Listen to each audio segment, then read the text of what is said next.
Back of the Pack Ultra Guy. I've got Derek Sprau on the podcast today. This is going to be a lot of fun. Obviously, we both enjoy Death March and Ultra, so we're already up on the right foot. Derek, if you wouldn't mind just introducing yourself and kind of giving us an idea of where you grew up and how you found running and Ultra, all that good stuff. Yeah. So my name's Derek Sprau. I'm 45, and I grew up in the northern suburbs of Chicago. I got into running originally in 2007. I ended up signing up for the Chicago Marathon on a late night bet with a buddy of mine. And at the time was in pretty terrible shape. I was at one of the heaviest weights I've ever been in my life. I was at 220, and I was smoking heavy and drinking heavy. And we made this wild bet, signed up for Chicago, ended up training and running it, and was pretty heavy into the road racing scene for a few years. Worked in run specialty retail in Chicago for a while. Worked on the event production side for a long time. Worked with the Chicago Marathon and a Chicago Triathlon, a bunch of big events. Wow. And then I kind of fell out of running for a while. I got married, got divorced, got married again, had kids, and just life piled up.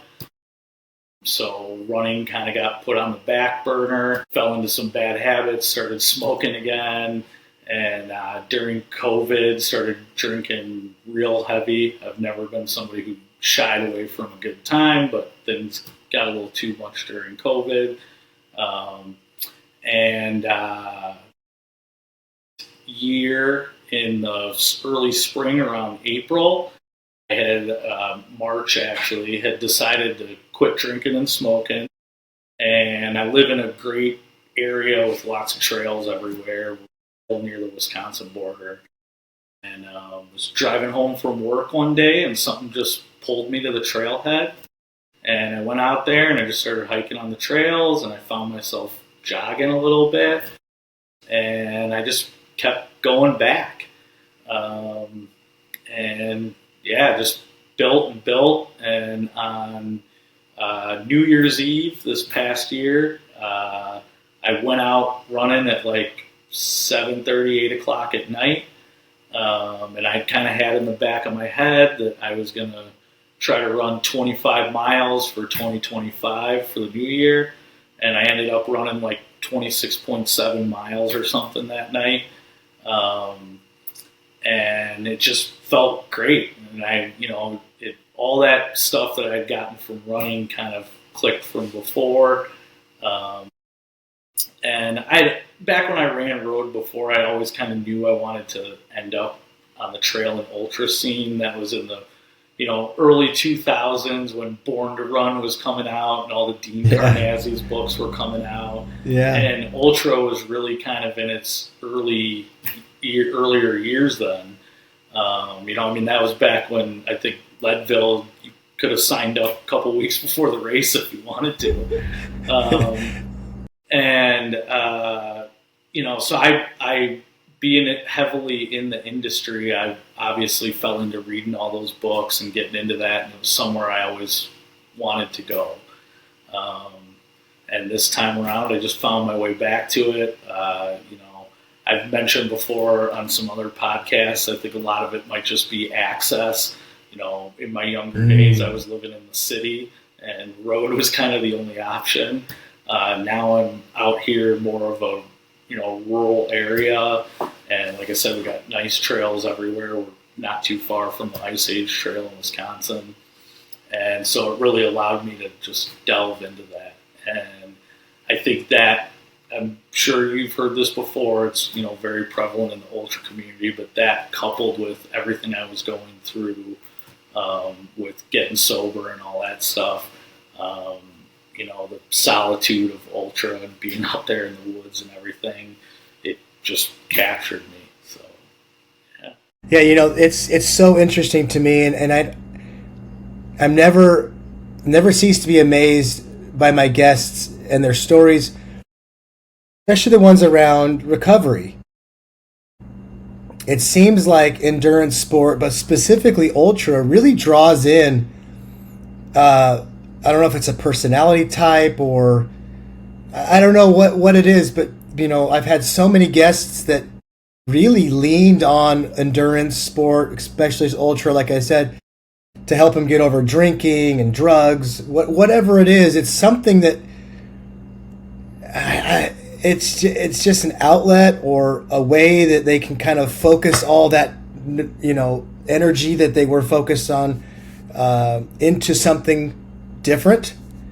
Because I've also noticed those same guests, they go straight, like just dive headfirst in. It's not like, yeah, I was super into drugs and alcohol and my life was a mess. And I just started running a mile or two, and then I'm good with that. It's always like, and then I signed up for the Moab 240, and now I'm doing that. And you're like, oh, okay, let's go. Yeah, I mean, that's not too far off from me. I like I said, started running last summer and was, ran that, 26 miles on New Year's. And then just a few days later, my wife was like, why don't you sign up for a race? I signed up for a 50-miler. I think Joe Harden from the Everyday Athlete podcast and stuff. I was decked to pace him at Mohican 100. And after my 50-miler, I was like, I called him up and I was like, because I was newer to the sport, so I didn't know if maybe it was a faux pas to go from pacing to running, and I had already agreed to pace him. And I said, Joe, I don't, I know I was coming to pace you, and I don't want to, let you down on anything, but I was thinking about just signing up for Mohican and running the whole thing. And this was only 5-6 weeks out from my 50-miler. And he was like, no, man, he couldn't have been better. He's like, no, absolutely do it. That'd be awesome. We'll just run the whole thing together. So I went and did that and ran my first 100. And I'm sure you've seen on Instagram, I just recently got in and signed up for Bigfoot 200 for next year. Yep. So, like you're saying, there's definitely a tendency there to take those leaps and bounds. It's a thing, man. Yeah. I had one of my guests, Andrew Main. He started running and using it for recovery and mental health. And he was just like, signed up for the Moab. And he's like, had no idea what he was doing. Yeah. And just like asking the Facebook group, hey, why do we need poles? What are these running vests you guys have? He just dived right in. It's like this, but it's not just him. There's other guests who it's kind of just head first. And I think it's kind of like a healthy addiction. It's a healthy alternative to what was going on in life. I know myself, I have an extremely addictive personality.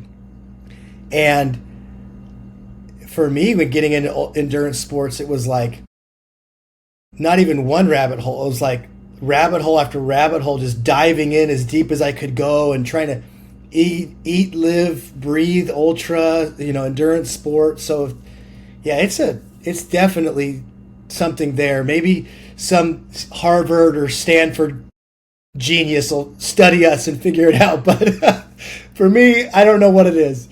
But that's so cool. That I would say, Derek, you're probably my steepest trajectory guest, where it was like 50, 100. But that's exciting because I think at least in my world, I don't ramp up real slow, and I think it's a personality thing. And I always thought I ramped up fast, but I mean, in your case, that's incredible. I mean, that's amazing. I can't even comprehend like the 50, 100, 200, because I had enough time to kind of like dip my toe in. I crewed and paced my buddy 2 years in a row at Cocodona before I did it. So it was like, had a big like behind the scenes preview. I knew a lot of the course. Mm-hmm. And so like that, my ramp up was definitely not as steep. I'd love to hear about your training, because you obviously have a lot of, I'm not going to say base miles, but having done it for so many years, there's probably something there, or still, gas in the tank, I guess, kind of thing. I'm not sure, but I'd love to hear more about your training and kind of what's your mentality there. Coming from road running, you probably were experienced enough that you knew how to train for a marathon, and so you probably have a lot to lean on with that. But I'd love to hear more about your training mindset with that steep curve. Yeah,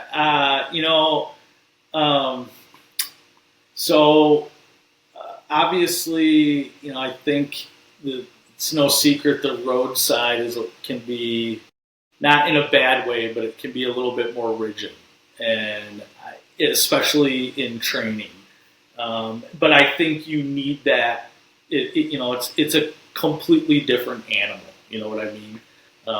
When you're training for ultra, I'll count. I just recently took up frisbee golf again, and I'll count my 15,000 steps on the frisbee golf course because that's time on feet. You know what I mean? Yeah, it's true. And it's just a different animal. You know what I mean?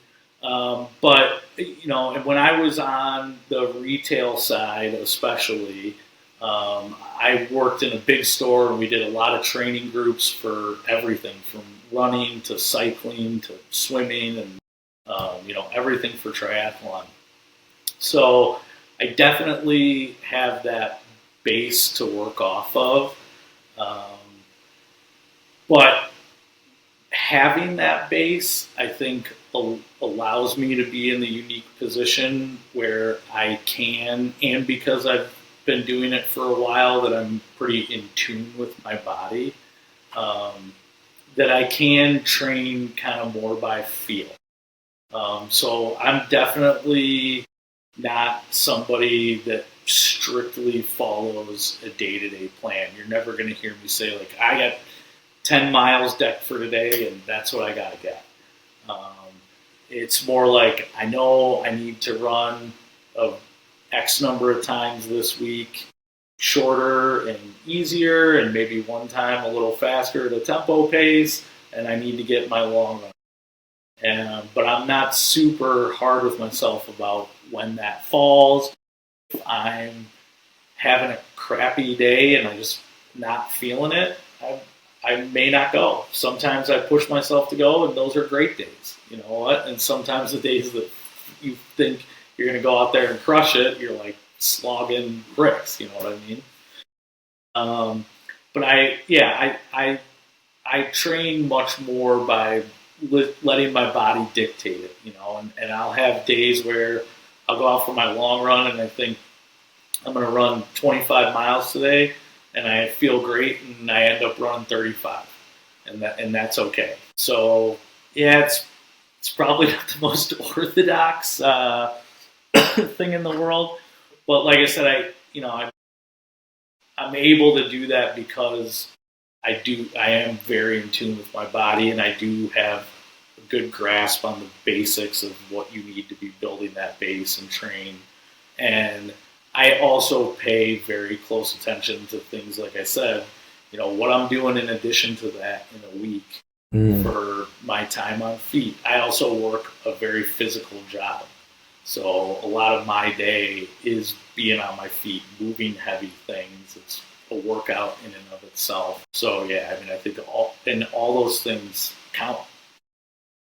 I'm sure there's some varying opinion on that, but in my mind, all of that stuff is going to play a role. No, I completely agree with you. There's a guy here in the Mesa area where I am, and I mean, if you see some of his Strava times, like on different segments, he's stupid fast. Mm-hmm. And he posted one time, he was like, posted this Strava, but it was just like a big ball of lines, like looked like a big ball of yarn. It ends up he works at UPS. And the amount of miles he put in running around the warehouse where he works, lifting all these boxes, moving all this stuff, it was crazy. And he was just trying to like document and show like, hey, this is a workout. Like I'm not, like I work from home from the computer. So if I put my Strava on it, I'd be like, well, you didn't move. You just sat there. But in his case, it was like That's time on feet, core work. You're moving these boxes around. Absolutely. I think you'd be hard pressed to find someone who's like, oh, that doesn't count, because that's for sure falls right in a line with time on feet, moving heavy stuff. You're building up your core, which is something most runners don't do, me included, as best as I should. But yeah, absolutely. I think it's fascinating to listen to other people's theories on training and different ideas. You have the real rigid people. It's like, I'm doing this. My coach says I have to do this pace at this time, at this, and that's great, because if that works for you, awesome. Like, right on. But I kind of fall, I have a coach now, but for years have always been self-coached. And that's kind of what it was. It was like, you know what? This week I'm doing elevation. I'm going out to the hills and doing elevation. And next week, I'm zone 2 all week. I'm not saying I have any coaching prowess at all. It was just like, but it worked because I got the races done. It was sometime of gutting them out, but I got it done. I'd love to hear about your experience at your first 100, if you wouldn't mind kind of dig into that in a little bit deeper. They're always so fun to hear those first bigger races, kind of the milestone type races, 50, 100, it's crazy to say now 200 and 300, but yes, those big milestone events, there's always some crazy stories there. So would you mind talking a little bit about more about that and what it was like diving straight into that 100? No, absolutely.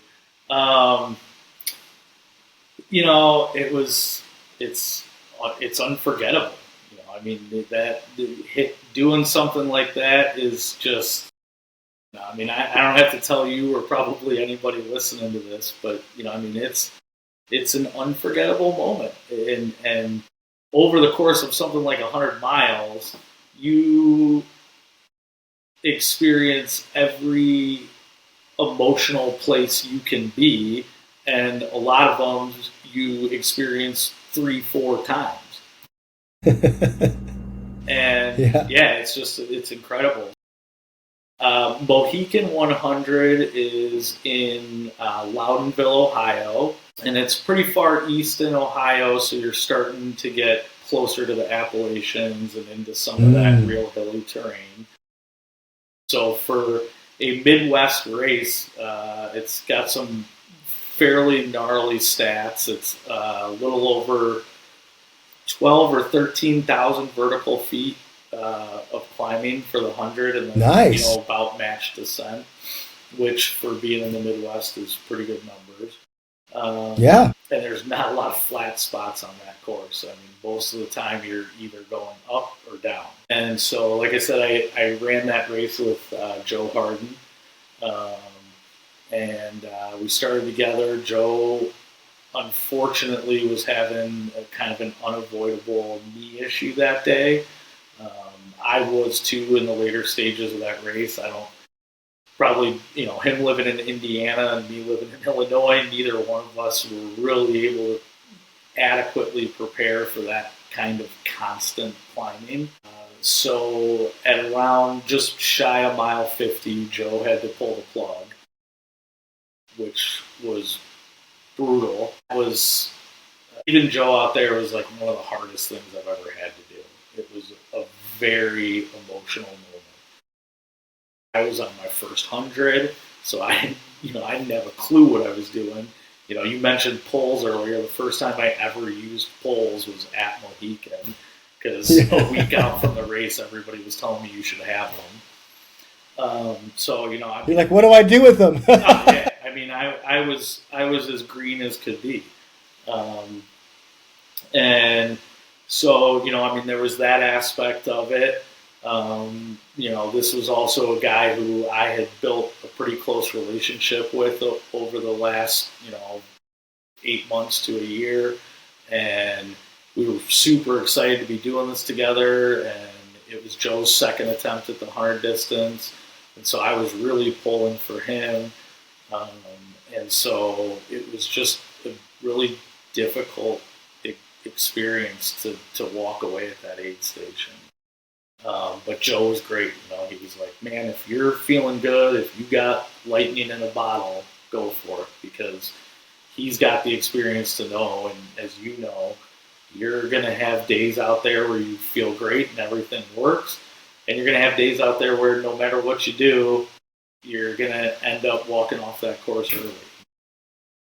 And it's just inevitable in this sport. It's not like nobody does ultra for 10, 15 years and never DNFs a race. It's not a question of if, it's a question of when. And so that was rough, but he was adamant that I go on to do it, and he was meeting me out at aid stations and cheering me on, which was awesome to have. Nice. That, and again, I don't got to tell you, but that nighttime, especially your first one, that overnight's rough. I mean, there's nothing out there, and you're spread out on this course. I met a guy on the course that we spent a little bit of time together through the night, but I ran a big chunk of it by myself. And you're in your head, man, and your head wants to tell you everything that you don't want to hear. True story. Yeah, so that in and of itself is a battle. But real quickly, just jumping back to the there being a lot of people in the sport who have that recovery background, or that some sort of trauma in their life background. I think that definitely comes into play in a moment like that, because just like finishing your first 100 teaches you, I can do hard things. And that lesson begins to apply into all aspects of your life, not just running. And I think it's the same thing with getting yourself past something like that. You learn, I can do hard things. So when you're in a moment like that, I think not that it makes it any easier, but I think you do have some preparation or capacity there coming from that to be able to look at that moment and say, look, you've done hard stuff before. You can knuckle down and get through this, and that's what you need to do right. I saw Joe right before daybreak, and I was on the brink. And he said, just keep going. You only got another 45 minutes left. The sun's going to come up, and you're going to feel like a new person when that sun comes up. And I went out there, and he was 1,000% right. And anybody that ever does their first 100, 200, whatever, in your first race with an overnight segment, stick it out till that morning, because when that sun comes up, you are reborn, and new energy and new everything. And that was the lift I needed in that moment. I'll never forget coming up over this hill and looking out over this gorgeous valley above the pine trees, and seeing the sky turn pink and orange, and the sun starting to come up, and just feeling that burst, And I had one more real low point there. That sun came up, and this course it had some slight variations in the loop, but it was approximately a 25-mile loop course. It started out where the first loop was like 27 miles, and they made alterations on each loop, and they got slowly shorter. But I went through that third loop, and on my fourth loop, I was doing ultra math and looking at my watch, and I knew it was going to be close. And I was close to losing it, And I called my wife on the phone, and she told me what I needed to hear. She said, you're there.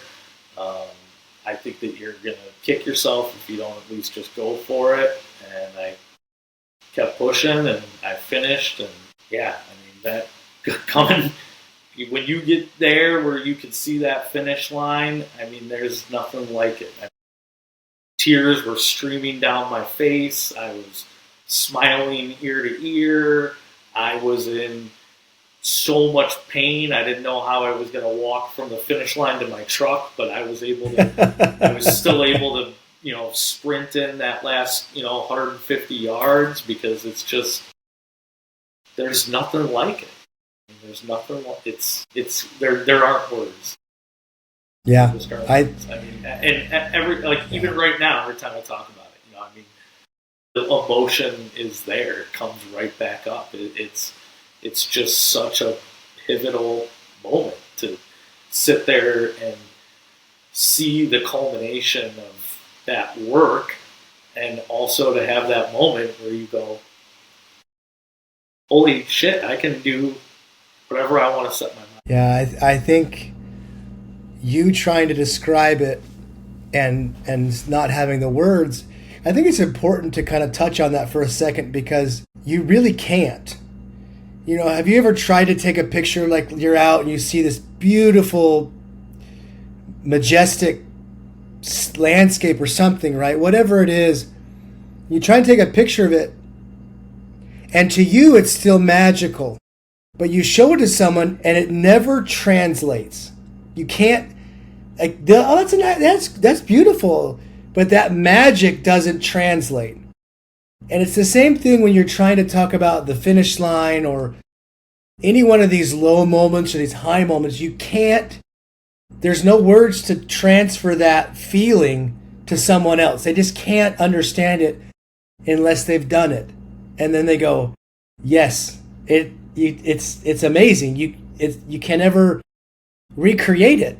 I mean, not to sit and talk about the recovery thing, but you'll be chasing the dragon until your next race. You know what I mean? You'll be trying to chase that feeling again and again and again, because it is so special. And especially if you have friends or family there, loved ones, that in the community, or that from your own family, it just increases how special it is. And yeah, that's why I asked. I love hearing people's stories about their really monumental milestone races, because it changes you. And it's kind of weird to say that about a running event, maybe marathoners who have an incredible time, or guys who run a really fast 5K, or gals who run a really fast 10K have that same feeling of winning or something like that. But I've never been able to recreate that in like a road marathon or some road race. It's something about that real big distance that just really hits you in the heart.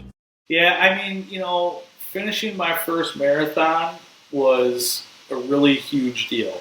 And that was a very emotional finish line as well. And that will always be a huge milestone for me. Especially because, both times I started from a place where it'd be questionable for me to bet with somebody if I could run around the block, you know what I mean? And that was my starting point, both when I ran my first marathon and now. And so going from that to that it's a milestone, it's a mark, and it's achievement. But yeah, I mean, that first marathon can't compare to my first 100. I mean, it's just, and I think a lot of that has to do with, like I said, it's just that time frame and that solitude where, you are going from elation to depression and back probably 4 times, 5 times, who knows, depending on the race. And just to push yourself through all of those things, and for that period of time, it's an incredible feat. And I don't care if you're finishing first or dead last. It's an amazing feat, and it'll change it.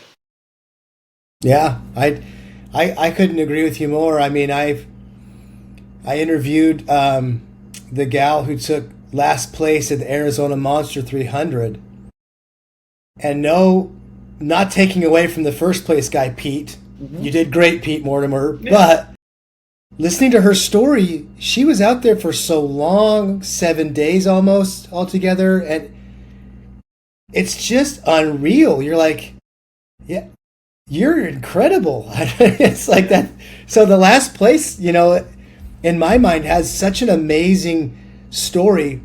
And so does the first place person, because they've worked so hard to get that, and obviously they've put in all that effort.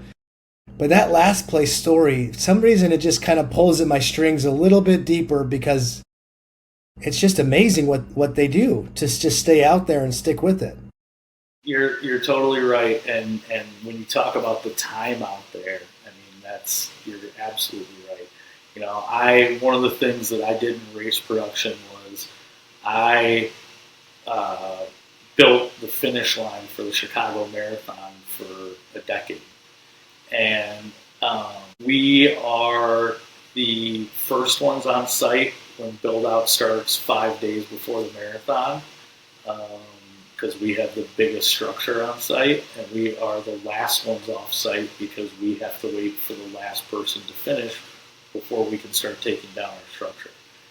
And so for all those years, I was standing in that finish line when the first place male and female and wheelchair athlete crossed the finish line, and I was standing in that finish line when the last person comes across that finish line. And it's way cool to watch those guys come across that finish line in 2 hours and 5 minutes. But it doesn't compare, even on years when I've been there when course records have been set. It does not compare to the emotion when somebody who's been out there 7.5 hours is crossing that finish line. Right. And it's dark, and 90% of the event staff has gone home. The volunteers are gone. It's me and my 5-man crew that's there to tear down the finish line, standing there with one fold-out table and a couple bottles of water and a small pile of medals. That's perseverance. The first place guy, he knows he's going to finish that race. Yeah. There's not a question in his mind. And if he doesn't, it's because he ran so damn fast he blew up. But there's no question that he can finish that distance.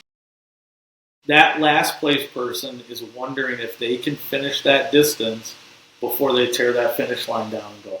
That takes grit. I love the way you described that. You told that story so well. It just really hit me as you were saying that's a great point. I've never thought about it that way. The first place person, man or woman, knows I will do this. There's no doubt, right? They didn't wake up that morning and be like, am I going to set a course record today or am I not going to finish? It's like, but that last place person, they've been training. They're wondering the whole time if they're going to be able to do it. Yeah. They have anxiety about it, maybe a little self-conscious. Maybe they're still losing a little bit of weight. Maybe they know that they're not in the best shape, but they did it.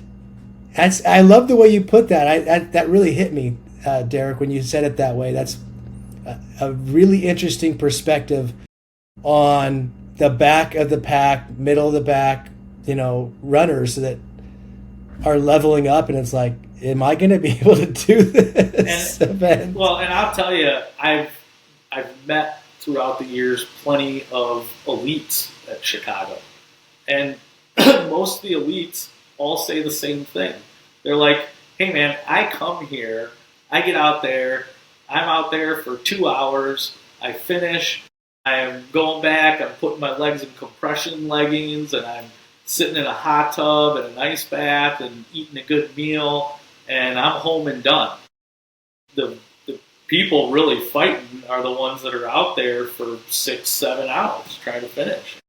And even a lot of the elites just give massive kudos to those athletes, because that takes just an enormous amount of perseverance, And when you get into ultra, you're talking about things like when you're in the 100, 200 mile race distance, the people in back that are chasing cutoffs, they've got a whole other battle to fight, which is you're not rolling into an aid station being able to I got plenty of time. I'm going to sit down and take my shoes off and change my socks and eat something and go to the bathroom. When you're chasing cutoffs, you're going into that aid station I got to mow down what I can and get the heck out of here so that I can make the cutoff, So it's, I mean, very true. I definitely think that, I definitely think that those, they're great stories, and those are people putting in just as much work, if not more, than the guys winning. Yeah. No, I agree with you totally, and it's kind of the genesis of this podcast that I do is just like the stories that just normal. What is that movie on dodgeball that was the gym called Regular Joe's Yeah. Gym? Like the regular Joes, ultra people. The stories you just are on the trail and you hear these amazing stories. You're like, that's like a book. You should write a book about that. That's an incredible story that no one's going to hear about. Derek, I like where we're going with this, and I'd like to also talk about your upcoming race. Obviously, Bigfoot, huge. Yeah. Obviously, amazing. I've yet to figure out how to do things halfway or small. Yeah, that goes to be unsaid. 50, 100, 200. But I'd love to hear about, if you're okay talking about maybe some of the things that you're a little bit concerned about, maybe some of the things that you learned from your 100 going into a larger distance, like, oh, I got to tighten it up here. I need to really work on this, or I need to work on that. I'd love to kind of hear about that, and also about your excitement coming into the event, because I think that that's important for people to hear, that you may be a little nervous about it, but there's also a ton of anticipation and excitement about it. I mean, what aren't I nervous about? It's 200 miles. It is a ton of elevation. I mean, it's something like 46,000 feet of elevation. It's crazy. Yeah. It's a huge race. Yeah, and it's also, from what I can understand, and there's a lot of races out there that I don't know about yet, but one of the most remote courses in terms of, accessibility by crew and race staff and everything else. That region of the country is very remote in general. So, yeah, I mean, there's a ton to be nervous about. West guy trying to go out and run 200 miles in the mountain for some crazy reason. But like you said, that not one bit of that even remotely dampens my complete and utter excitement to bite off every little bit of it. It's again with the indescribable feeling of finishing the first 100. There's something about biting off something that is on the very limit of what I can chew that just pours fuel in my fire. And I've always been kind of one of those people. Like my first marathon started with a buddy of mine betting me in the middle of the night while I'm drinking whiskey in one hand and a cigarette in the other, whether or not I can run a marathon. I mean, the fastest way to get me to do something is to bet me that I can't do it. But yeah, I mean, I couldn't be more excited to be doing this. But at the same note, I couldn't be more nervous, but that's okay. I mean, the nerves are, it's important to not let it get out of control. But the nerves are what's going to drive me to be prepared. That's what's going to drive me to make sure I don't forget gear I need, and I am not lacking on training. So, and I mean, as far as lessons learned, I've made it pretty clear I don't have a lot of under my belt to have learned lessons from. And some of that quick trajectory may be perceived as foolishness. But the one thing like I said, that I definitely am focusing a lot more on is adapting to climbing, obviously, with this race. So in addition to, miles that I spend hiking and running and everything else, I'm spending a lot of time on the uphill treadmill and a lot of time on the Stairmaster, doing tons of climbing. And just working on that altitude, because I think that's going to be my biggest battle with this race. So, have you thought much about? Because I know a lot of guys and gals who go to more higher elevation races than they normally live at. They kind of spend a few days to acclimate. Is that anything on your plan at all? Yeah, absolutely. And I'm sure there's some scientific debate about whether it works or not, but a product that I've always used is called Acclimate. I don't work for them. I'm not endorsed by them, but growing up, I used to go out to the mountain. It's basically like a powdered Gatorade drink. It's just vitamins and stuff, but can help bump your red blood count. So I will use that probably for about 10 to 15 days, and I will definitely go out a few days early. A lot of it will come down to work and things like that, but I will try to get out there as early as I can, at least 4 days ahead of time. Technically, it takes your body 3 weeks to fully acclimate to every 5,000 feet above sea level. So to completely acclimate, you've got to do a fair amount of time out there, unless you're super wealthy and can afford the altitude thing for your room at home. Yeah, right. You can sleep in it. Yeah, exactly.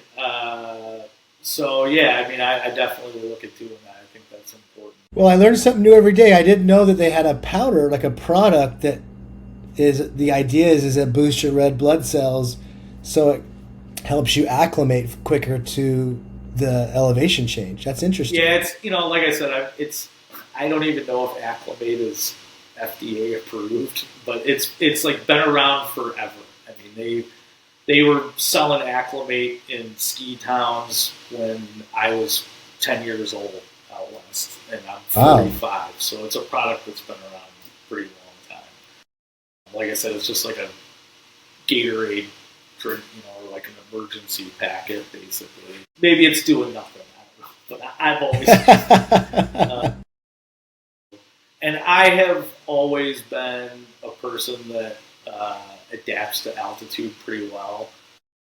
Well, that's nice. From the things I've read, your adapting to altitude has a lot more to do with genetics than it does with your physical shape. Interesting. I mean, obviously your shape, whether or not you're a smoker and things will play a role, but a lot of whether or not you're prone to the headaches and nausea, the altitude sickness symptoms, is genetic stuff, and I have never really experienced that, and I spent a lot of time going from here to towns out. Well, that'll be good, especially we're at the Bigfoot, right? I mean, I've run into people who, on course, whatever, and I really don't go to high elevation races. Like, I get up into Flagstaff area in Arizona, but I've mostly stayed local.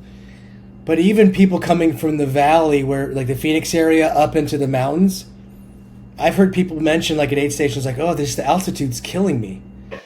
And so for sure, it definitely hits people different, because I'm always like, what is that? Yeah, I don't know what that is.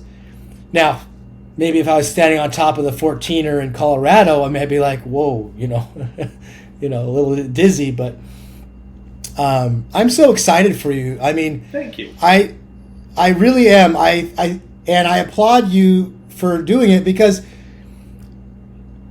what's crazy is to think that you just decided, you're like, I'm going to do this thing that like such a small amount of people in the population of the world have ever tried to do. You know what I mean? It's like, I always think about it as like some type of huge adventure that you read about in a book as a child, and you're like, I'm going to do that someday. And everyone's like, oh, you can't do, there's no way. That's such a big adventure. No one ever does that. It's just a story. And then you're like, yeah, but the guy that wrote it did it. So somebody's done it before, and it sounds exciting. I'd love to do it. And I just think it really helps you, your belief in yourself, your belief in, what you can do. And it's weird. It's this weird feeling. I remember when I was training for Cocodona, I never was like, what I can't do. My whole focus was on what I can do. And it's weird, even after that, in some of my more low moments in life, everyone goes through highs and lows. I've noticed at my low moments, I'm always like, what I'm not doing and what I can't do. And then in my high moments, it's like, what you can do, that's your focus. And you're not focusing on what you can't do or what you don't have. It's like what you could do and what you could get. It's such a weird mental place to be in where you're like, yeah, I'm going to go do 200 miles. And like, it doesn't even cross your mind like, oh, you can't do that. That's not the dominant thought. Maybe it's some, low moments in the day. But I just remember never being like, oh, I'm not going to do it. It was always like, yeah, I'm just going to finish. I'll finish it. It's so It doesn't do you any good to think, hey, I can't do this or I might not do this. But you do meet people in daily life that like, maybe you work with someone like that. But I've met plenty of people. It's always like just real negative thought patterns. And then I just compare it to those moments where I was training for some big event or something like that. And you're like, you're in this really positive space the majority of the time. And I think that propels you into these huge adventures. And so, yeah, I'm just super excited for you. I just remember that time in my life. I talk about it like I'm some old man now. And I'm got plans to do other things too. But I just remember being so excited all the time about it. And so I'm just so happy for you. I think it's such an exciting time that not a lot of people get to experience, and so I'm just, huge kudos, hats off to you. It's so motivating to hear that. Even someone who's done it before, you sit and listen to someone who's training for it, you're like, I'm getting excited. Like, maybe I should sign up for one. Like, what's coming up? I want to do something big, So super excited for you. And again, I know we're kind of winding down the conversation, but just really enjoyed kind of feeding off of your energy. You've got a very positive, really like excited energy about the sport, and it's just so contagious. And so thank you for sharing that with us, me, and then everyone else listening. And thank you. No, it's I mean, like I said, it's motivating. It's just kind of also a selfish thing that I do, like these podcasts. Like, it's so much from these people that I visit with. And I just walk away going, man, there's so many cool people out there. There's so much good happening in the world, but then you turn the news on or open up your social media and you're like, oh, the world's falling apart. And then you go like talk to someone like you and you're like, you're excited again. It's positive, it's good, it's uplifting. So, again, just thank you so much for sharing your story. Two things while we close out. I always like to give my guests the opportunity to kind of shout out, maybe your Instagram or somebody, or just kind of some last words. So I'd love to give you that chance to do that now to kind of close it out. I'm on Instagram at Turntail and Trail is my handle. And great name, by the way. Thank you. That's the only platform I'm on. And yeah, I don't have to tell you, but this is an amazing community. It's an amazing sport. And anybody who is on the fence about trying your first ultra, I 1,000% encourage you to go out. And there is nothing to be afraid of or worried about. This is one of the most, if not the most, supportive, amazing community that I have ever experienced or been a part of in my life. The trail ultra community is full of wonderful people. And like you said, everybody has just a great, unique story about who they are, where they came from, how they came into this community, and every single one of them is inspiring and it's motivating, and it's a great thing to be a part of. Yeah, I love what you said about the community, and that's a reoccurring theme on this show. Is just constantly being brought up because it's true. It's 100% true. There's no exaggeration in what you just said. It is the most amazing group of people. It really is. That all really care about each other. Real quick, I'll tell you a funny story about that. It reminded me when you were telling about the community and about being supported is when I did my first Ironman, the run was terrible. I had this terrible knee pain and my leg felt like it locked up, and I just knew if I took some ibuprofen, it would loosen up. Spent like 6 miles trying to get somebody to give me some ibuprofen, and like most of the people wouldn't even acknowledge. I'm like, hey, do you have any ibuprofen? Like, and they're like, just kept going, and I'm not downplaying them. Maybe they were having a bad moment too. I don't know. Aid station, nothing. So I finally roll up in this aid station. This guy's like, oh, I'm not supposed to give this out, but yeah, I got a whole bottle, and I took like a whole handful. It's way too much. The doctors would all tell me I'm going to die, which probably is true, but.